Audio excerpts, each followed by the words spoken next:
संता सो मम हित लागी जन अनुरागी प्रगट भये श्रीकांता ब्रह्मांड निकाया निर्मित माया रोम रोम प्रतिवेद कहे मम उर सोवासी यह उपहासी सुनत धीर मति थिर न रहे उपजा जब ज्ञाना प्रभु मुस्काना चरित बहुत विधि कीन चहे कई कथा सुनाई मात बुझाई यही प्रकार सुत प्रेम लहे माता पुनि बोली सोमति डोली तजम तात रूपा की जय शिशुलीला अति प्रिय शीला यह सुख परमनो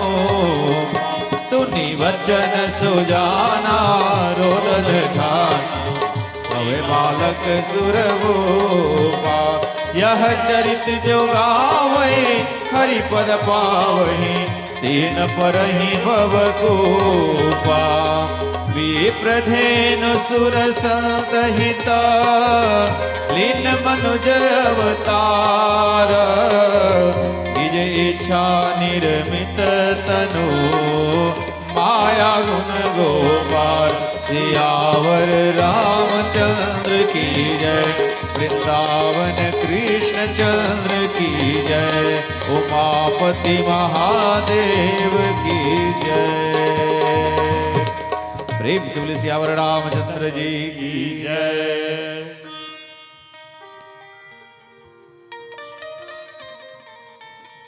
भगवान राम की कथा का विस्तार नहीं किया है सुखदेव जी ने। संक्षेप में राम कथा का रसास्वादन करवाया परीक्षित को, क्योंकि सुखदेव जी जानते हैं कि राम कथा वो महान सागर है, महासागर है। अगर हम डूब गए तो हो गया परीक्षित का कल्याण। इसलिए संक्षेप में ही राम कथा सुनाई है। आप प्रसंग जानते ही हैं। आदौ राम तपोवनादिगमनम हत्वा मृगं कांचनं वैदेही हरणं जटायुमरणं सुग्रीवशं भाषणं बाले निग्रहणं समुद्रतरणं लंकापुरीदाहनं पश्चाद रावण कुंभकर्ण हननम् एतद्धि रामायणम्। भगवान राम का प्राकट्य हुआ, जिनका विवाह परम भगवती माँ जानकी सीता के साथ में हुआ। कालांतर में पिताजी के द्वारा कहे जाने पर वनवास को गए और वहीं पर इन्होंने जटायु आदि सबरी आदि जो इनके भक्त हैं उनका उद्धार किया।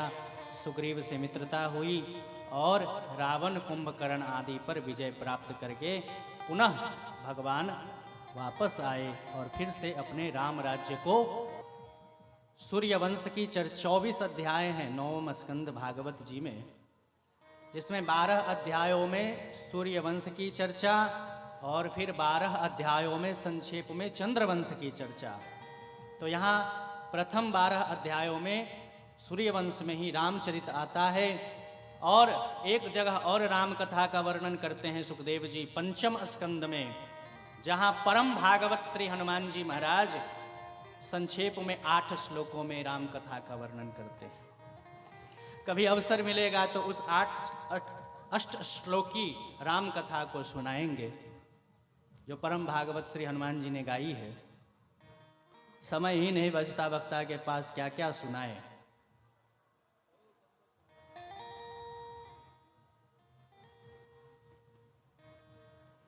बोलिए बाल कृष्ण का ही अब प्राकट्य होगा। बाल कृष्ण ही अब आने वाले हैं। अंतिम कथा जहां पहुंचानी है वहीं हम पहुंच रहे हैं। नहीं पुआ पूरी याद आ रही है तो घर जाइए, आज खाने का ही दिन है। पकाइए खाइए खूब।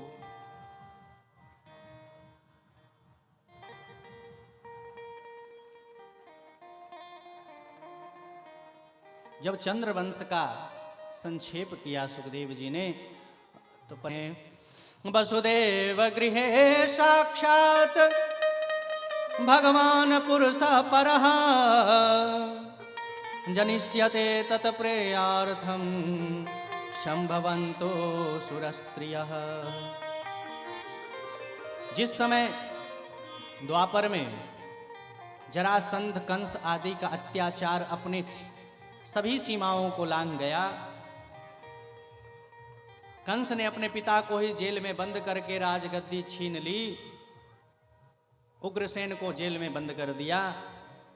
उस समय भूमि त्राहिमाम करने लगी, हाहाकार हो गया और भूमि ने गौ का रूप धारण करके सभी देवताओं को लेकर ब्रह्मा जी के शरण में गई।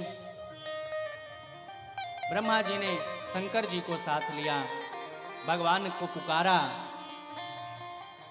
कहाँ नहीं है भगवान, शंकर जी कहते हैं जहां प्रेम से पुकारेंगे वहीं प्रकट हो जाएंगे।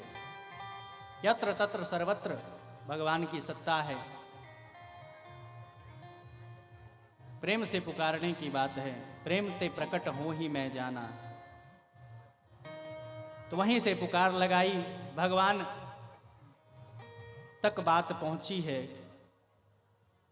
भगवान ने आकाशवाणी के द्वारा सूचना पहुंचाई और कह दिया, चिंता मत कीजिए ब्रह्मा जी, हम बहुत जल्द अवतार धारण करेंगे, हमारे अवतार का समय नजदीक आ गया। कहाँ लेंगे अवतार?